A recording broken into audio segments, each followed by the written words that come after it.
تمہارے بیٹے کا گزارا اس کی عادتوں سے ہو سکتا ہوگا، تبھی تو اس نے اتنا بڑا قدم اٹھایا، انہوں نے سمجھایا۔ اماں جی سر جھکا کر کسی سوچ میں گم ہو گئیں۔ آپ نے اس طرح کی باتیں کبھی پسند نہیں کی، سچی سچی کہیے۔ جب آپ کو پہلے یہ خبر ملی ہوگی تو کیا آپ کو صدمہ نہیں ہوا؟ حالانکہ میرے حساب سے تو آپ کو غصہ آنا چاہیے۔ وہ چند لمحوں کے توقف کے بعد گویا ہوئیں۔ دلاور علی خان جواب میں خاصی دیر خاموش رہے۔ آپ ہماری شریک حیات ہو، شریک راز ہو۔ اللہ سے دعا ہے وقت آخر یہی اخلاص بھرا چہرہ آنکھوں کے سامنے ہو۔ ایک بات بتا رہے ہیں آپ کو۔ وہ بہت گہری سوچ میں ڈوب کر مخاطب ہوئے۔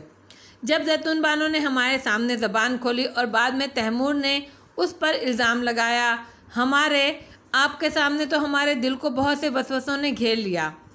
یہ خیال دل میں جم رہا تھا کہ تیمور سے غلطی ہو سکتی ہے، ورنہ ایسی کمزور اور بے سہارا لڑکی ہمارے سامنے اس طرح کی جرأت کم از کم نہیں کر سکتی۔ یقین جانو رئیسہ کی ماں، اس رات ہم ایک لمحے کو نہیں سوئے، اگرچہ ہم نے مصلحتاً یہی ظاہر کیا تھا کہ ہم تیمور کو بالکل بے قصور مان چکے ہیں، جو خطا ہے اسی لڑکی کی ہے۔ اس مضبوط وسوسے کے پیچھے بھی بہت سی حقیقتیں ہیں۔ تیمور ماشاءاللہ موجودہ لوگوں میں سب سے حسین جوان مرد ہے، انگلستان میں رہتا ہے، بات کرنے کا ڈھنگ جانتا ہے، اس پر کسی کا دل آ جانا ایسی کوئی انہونی بات نہیں۔ ناظرین ہو کہ زیتون بانو، یہ کم عمر لڑکیاں ہیں، غلطی ہو سکتی ہے۔ اللہ سے پناہ مانگتی ہوں خان صاحب، ناظرین ایک ہیرا ہے جو ہمیں نصیب سے ملا ہے۔ اماں جی تھرا کر رہ گئیں۔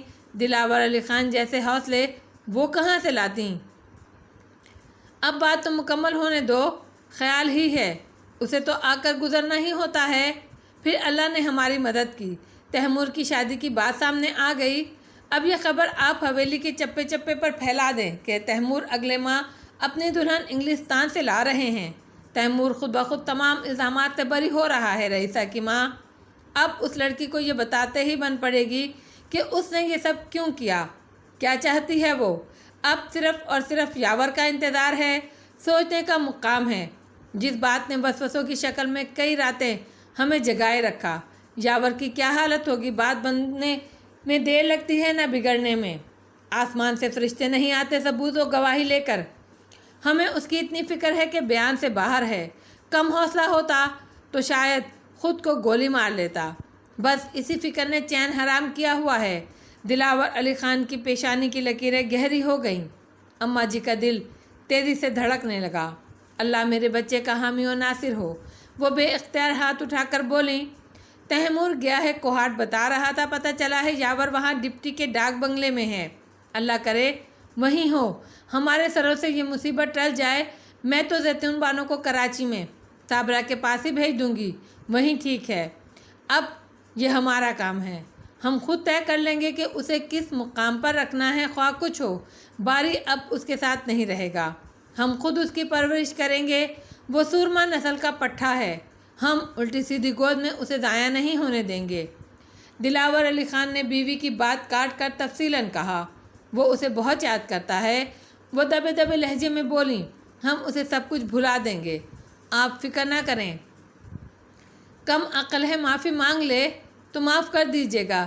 ضمانت قبل از گرفتاری کے انداز میں سفارش کی گئی۔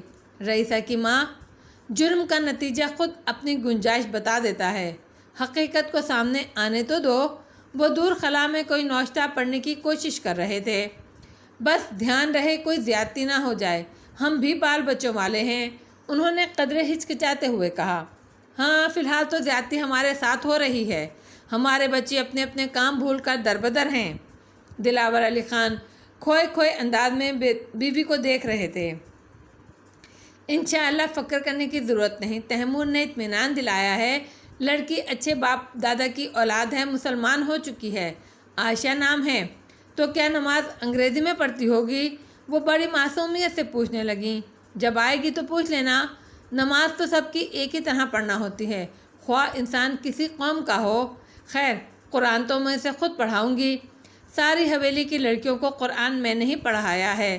وہ خاصی پرسکون محسوس ہو رہی تھیں۔ اچھی بات ہے۔ دلاور علی خان نے حقے کا پائپ اٹھا کر منہ سے لگا لیا۔ آپ کہاں چلیں؟ چائے نہیں پئیں گی؟ وہی دیکھنے جا رہی ہوں کیا کر رہی ہے ماما بلی۔ وہ دوپٹہ درست کرتے ہوئے چل پڑی، مگر ایک گہری سوچ کا عکس ان کی چال سے واضح تھا۔ نازنین کمرے میں بچی کو فیڈ کر رہی تھی۔ ماما بلی نے ایک سفید سا لفافہ اسے لا کر دیا کہ آپ کے نام ہے۔ جو گنڈا سے اس کے نام کی ڈاک آنا معمول کی بات تھی۔ اس نے لفافے پر سرسری نگاہ ڈالی اور روشی کے سر پر ہاتھ پھیرنے لگی۔ تیمور آ گئے؟ نہیں، ابھی تو نہیں آئے، ماما نے بہت بجھے ہوئے انداز میں جواب دیا۔ جیسے ہی آئیں مجھے فوراً اطلاع دینا، اس نے کہا۔ جی بہتر، ماما نے مؤدبانہ کہا اور باہر نکل گئیں۔ نازنین نے فیڈ کرنے کے بعد روشی کو آہستہ سے کارٹ میں لٹایا اور لفافہ اٹھا کر الٹ پلٹ کرنے لگیں۔ دل ایک دم سکڑ کر تیزی سے پھیلا۔ حیرت، خوشی سے اس نے سینڈر کا نام پڑھا۔ یاور، او مائی گاڈ! اس نے بےتابی سے لفافہ چاک کیا۔ کئی کاغذ نکل کر قالین پر گر پڑے۔ اس نے نسبتاً ہلکا کاغذ اٹھا کر کھولا۔ اس کے نام خط تھا۔ وہ انداز تخاطب پر چونک پڑی۔ محترم نازنین منیب احمد، السلام علیکم۔ آپ کی خیریت کی نیک تمنا کے ساتھ بات بڑھاتا ہوں۔ ممکن ہے حویلی میں میری غیر حاضری سے بہت پریشانی ہو رہی ہو، مگر میں اس ماحول سے دور اس لیے چلا آیا کہ میں بہت کچھ سوچنا چاہتا تھا۔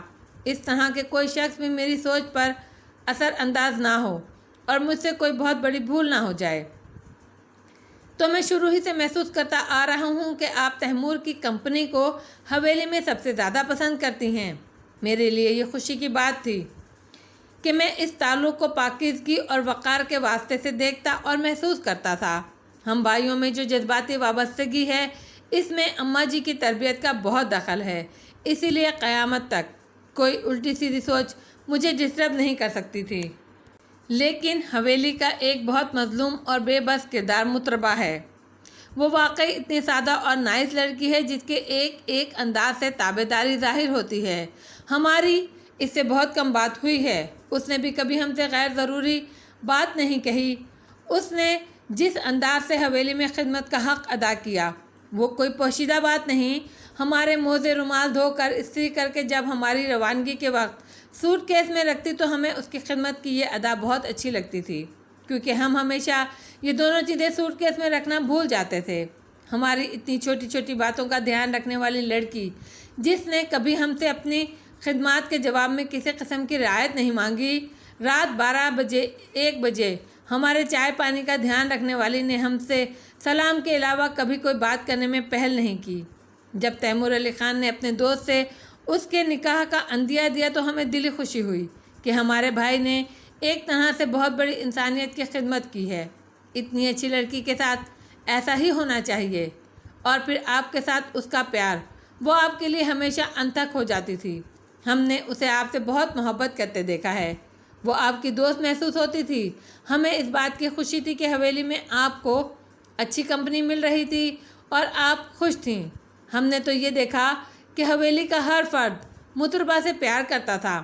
تیمور سے وہ بہت ڈرتی اور گھبراتی تھی، مگر جب تیمور نے اپنے دوست کے لیے اسے پسند کیا تو ہمیں تیمور کے اچھے اقدام پر خوشی ہوئی۔ لیکن پھر ایک یہ کیا ہو گیا؟ آپ اور تیمور اس کے دشمن بن گئے۔ اس کے نام سے آپ دونوں برہم نظر آنے لگے۔ وہ بے وقوف سادہ سی لڑکی ایک دم آپ کے زیر عتاب آ گئی۔ میں نے اس میں کبھی کوئی جھوٹی بات نہیں دیکھی۔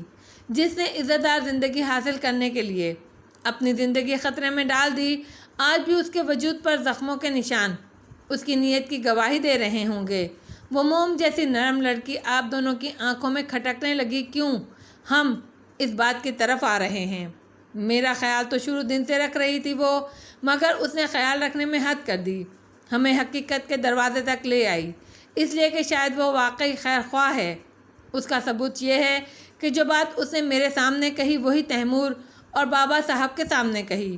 ایسا بھی ہوا کہ آپ کے انتظار میں گھنٹہ بھر راستہ دیکھا، مگر آپ تیمور کو کمپنی دے رہی تھیں۔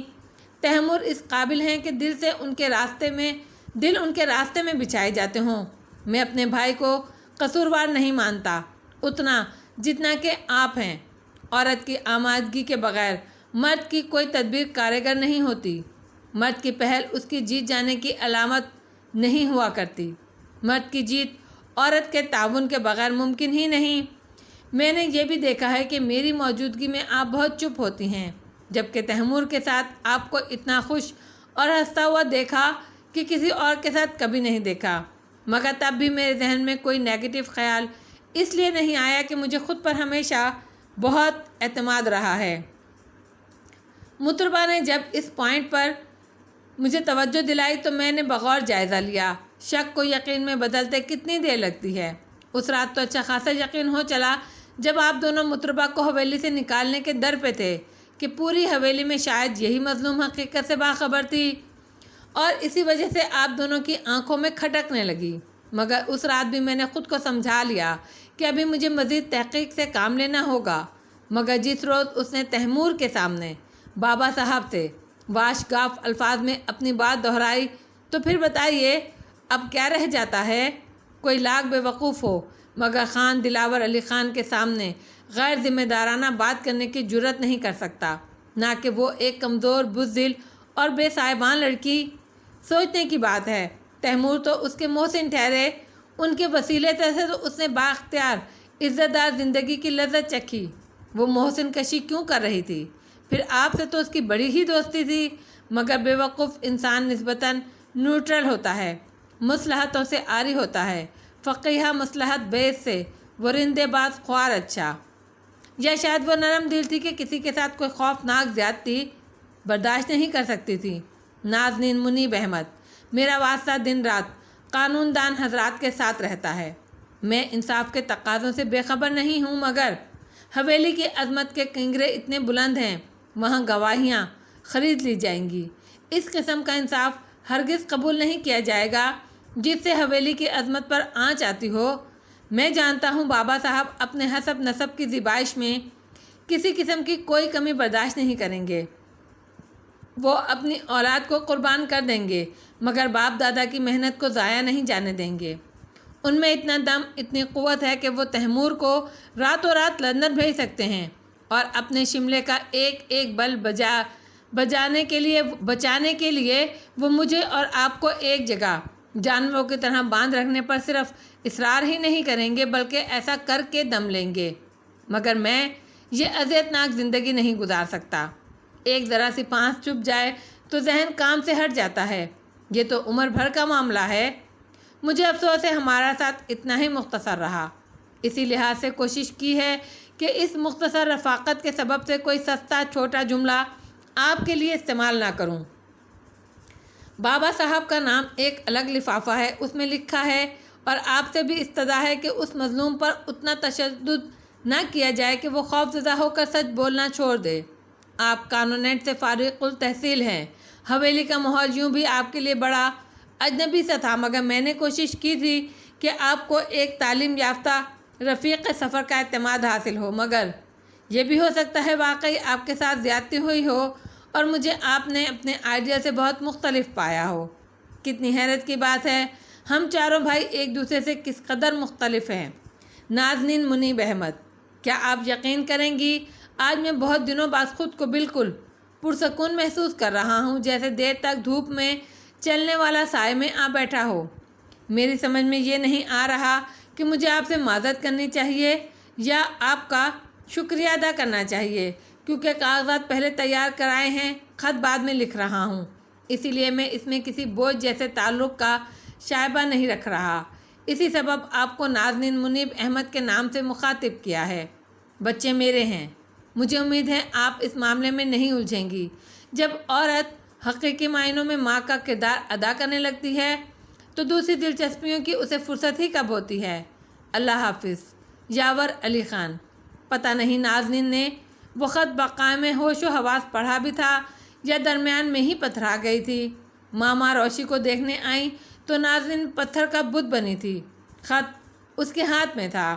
ماما تو یہی سمجھیں کہ وہ کاغذات لیے بیٹھی ہیں اور اپنا کوئی ذاتی کام کر رہی ہیں یا یاور علی خان کی چیزیں سنبھال رہی ہیں۔ روشی سو رہی ہے، چھوٹی دلہن بصیر خانانہ اور ان کی دلہن کراچی سے آ گئی ہیں۔ اماں جی نے کہلوایا ہے آپ اماں جی کے کمرے میں آ جائیے۔ ساری حویلی میں ہلچل مچی ہے۔ تیمور خانان کی دلہن انگریز ہے، وہ اسے لینے جا رہے ہیں اور یاور خانان کا انتظار ہے۔ ماما نے سوئی ہوئی روشی کے چہرے پر محبت بھری نگاہ ڈالتے ہوئے اپنی دھن میں کہا،